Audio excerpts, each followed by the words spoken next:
तो movie start होती है एक लड़की से और उसके बगल में ही किसी औरत की लाश पड़ी हुई होती है, जिसे वह इग्नोर करते हुए आईने के पास जाती है, जहां उसे महसूस होता है कि उसके शरीर में कट का एक गहरा निशान है। वह उस लाश को पैक कर एक फार्म में ले जाकर जला देती है और एमिली के नाम की प्रैक्टिस करने लगती है। दरअसल जिस बॉडी को उसने जलाया था वह एमिली की होती है और वह इंसान कोई और है जिसने एमिली का रूप लेकर अपने आप को सरवाइव कर रहा था। वह शरीर चेंज करने के साथ ही सामने वाले की पर्सनालिटी और यादें ऑब्जर्व कर लेता था, लेकिन वह कौन है यह हमें मूवी के लास्ट में पता चलेगा।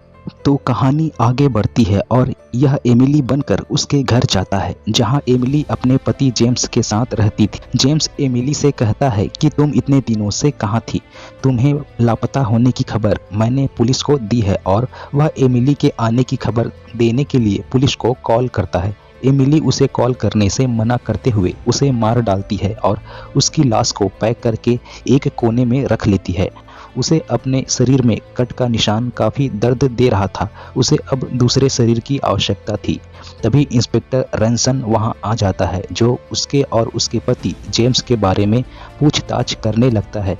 तभी एमिली रैमसन का हाथ पकड़ लेती है और इस बार वह रैमसन का रूप ले लेता है और वह रैमसन की बॉडी को आग लगाकर वहां से निकल जाता है। शाम को वह एक आदमी से ड्रग्स छीन लेता है, क्योंकि ड्रग्स के डोज से शरीर और दिमाग की रफ्तार धीमी हो जाती है और उसे बॉडी चेंज करने का और भी ज़्यादा समय मिल जाता है। उसके बाद वह अपने पुराने क्लब में जाता है, जहां वह अक्सर जाते रहता था। वहां उसकी मुलाकात जूलिया से होती है और वह उससे बातें करने लगता है। जूलिया से मिलकर उसे एहसास होता है कि वह उसे प्यार करने लगा है। वे काफ़ी देर तक साथ में टाइम स्पेंड करते हैं और इंटीमेट हो जाते हैं। तभी रैमसन की बॉडी में पेन स्टार्ट हो जाता है और वह जूलिया को वहां से चले जाने के लिए कहता है। एक्चुअली अब उसकी बॉडी चेंज करने का समय आ गया था।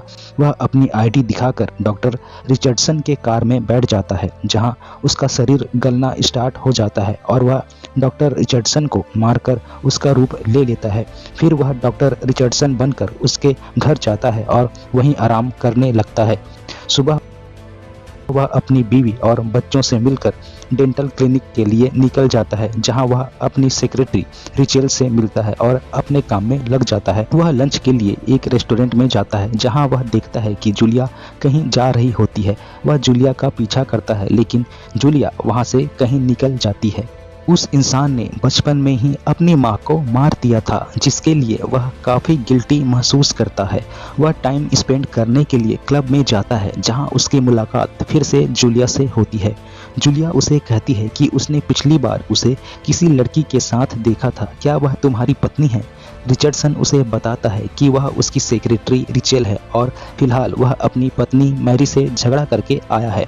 और इसी तरह जूलिया भी उसे अपनी स्टोरी बताने लगती है कि उसका बेटा किसी बीमारी से मर चुका है और अपने पति से उसकी खटपट चल रही है। इसके बाद रिचर्डसन बिल पे करके किसी होटल में चला जाता है, जहां वह देखता है कि उसका शरीर फिर से ट्रांसफॉर्मेशन होने जा रहा है। वह सेक्रेटरी रिचेल को कॉल करके वहां आने को कहता है। जब रिचेल वहां आती है तो वह उसे मारकर रिचेल का ही रूप ले लेता है। तभी रिचेल के पास उसके बॉयफ्रेंड टॉम का कॉल आता है। वह उससे बहाना करती है कि उसे माइग्रेन की प्रॉब्लम है, इसलिए वह दवाई लेने के लिए बाहर आई है। अगली सुबह फिर से वह एक फार्म में जाती है, जहां वह डॉक्टर रिचर्डसन की बॉडी एक गोडाउन के अंदर आग लगा देती है। तभी एक पड़ोस की औरत वहां आ जाती है, जिसे आता देख वह वहां से भाग जाती है। शाम को रिचेल तैयार होकर उसी क्लब में जाती है, जहां उसकी मुलाकात जूलिया से होती है। जूलिया उसे कहती है कि उसने पहले भी उसे बूढ़े रिचर्डसन के साथ देखा था। वे एक दूसरे से बातें कर रहे होते हैं कि तभी एक दूसरा आदमी वहां आ जाता है और जूलिया वहां से उठकर अपने बॉयफ्रेंड रॉबर्ट के पास चली जाती है, जो उसका पहले से इंतजार कर रहा था। रिचेल उस लड़के की बातों को इग्नोर करते हुए जूलिया को ही देखते रहता है। तभी टीवी पर न्यूज़ चल रही होती है कि फार्म में किसी की लाश मिली है और उसमें रिचेल का स्केच दिखाया जाता है, जिसे फार्म की उस औरत ने ही बनवाया था। न्यूज़ देखकर जूलिया उस लड़के के साथ उसके घर चली जाती है और ड्रग्स लेने लगती है। थोड़ी देर बाद वह लड़का रिचेल से ज़बरदस्ती करने की कोशिश करता है, जिससे गुस्सा होकर वह उस लड़के पर हमला कर देती है और उसे मार डालती है। वह उसके घर से उसका कुछ सामान पैक कर वहां से जाने लगती है। तभी पड़ोस की आंटी रिचेल से कहती है कि उसने पुलिस को कॉल कर दिया है क्योंकि उसने उसके घर से झगड़े की आवाज़ें सुनी थी। उसकी बात सुनकर वह पुलिस वालों से बचकर एक जगह छुप जाती है और वहीं रात बिताने लगती है। वह सुबह देखती है कि उसकी बॉडी गलना शुरू हो चुकी है, लेकिन तभी उसका बॉयफ्रेंड टॉम वहां आ जाता है और वह उसे मारकर वहां से भागकर छुप जाती है। आगे वह देखती है कि जूलिया अपने बॉयफ्रेंड रॉबर्ट के साथ कहीं जा रही है और वह उनका पीछा करने लगती है। वह बाद में रॉबर्ट का पीछा करते हुए उसके घर तक चली जाती है और उसे मारकर उसका रूप ले लेती है। फिर वह जूलिया को कॉल करके अपने घर बुलाता है। वे दोनों साथ में शराब पीते हैं और एक दूसरे से रिलेशन बनाते हैं। सुबह जूलिया के वहां से जाने के बाद वह असली रॉबर्ट की लाश को टुकड़े कर पास कहीं नाले में फेंक आता है। न्यूज़ में देखती है कि रॉबर्ट के घर के पास ही कुछ लोगों की लाश मिली है, जिसमें रिचेल की बॉडी भी शामिल है। रॉबर्ट टीवी बंद कर उसका माइंड डाइवर्ट करने की कोशिश करता है। वे शाम को पार्टी के लिए निकल रहे होते हैं, तभी रॉबर्ट की तबीयत बिगड़ जाती है।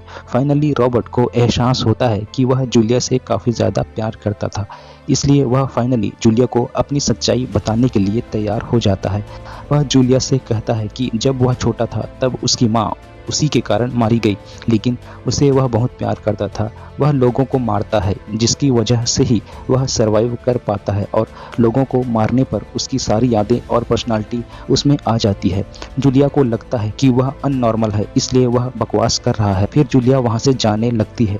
तभी रॉबर्ट जूलिया से कहता है कि वह उससे उसी तरह प्यार करता है जिस तरह उसका पति करता। वह रिचर्डसन के बारे में बहुत सारी पर्सनल बातें उससे कहता है। जूलिया शॉक में आ जाती है कि उसे रिचर्डसन की बातें कैसे पता चली। फिर अंत में रॉबर्ट उसे बताता है रिचर्ड को उसी ने मारा है। जूलिया सच्चाई जानकर उस पर हमला कर देती है। तभी रॉबर्ट रोकने के लिए उसका हाथ पकड़ लेता है, लेकिन जूलिया का शरीर गलने लगता है और वह खुद ही जूलिया में बदल जाता है। अब अंत में वह जूलिया के रूप में खुद को कोसते हुए रोने लगता है। उसके बाद वह दूसरे शरीर में जाने की बजाय खुद ही गलकर मरने की कोशिश करता है। उसका शरीर एक कोकून में बदल जाता है, जिसके अंदर से एक असली इंसान बाहर निकलता है, जिसका नाम था ड्रू। अब ड्रू काफ़ी बूढ़ा हो चुका था, लेकिन वह क्यों नहीं मरा उसका जवाब उसे अभी तक नहीं मिला। वह अपने किए गए अपराध के साथ जिंदगी जीने लगता है और अपनी मौत का इंतजार करता है, और मूवी यहीं समाप्त हो जाती है।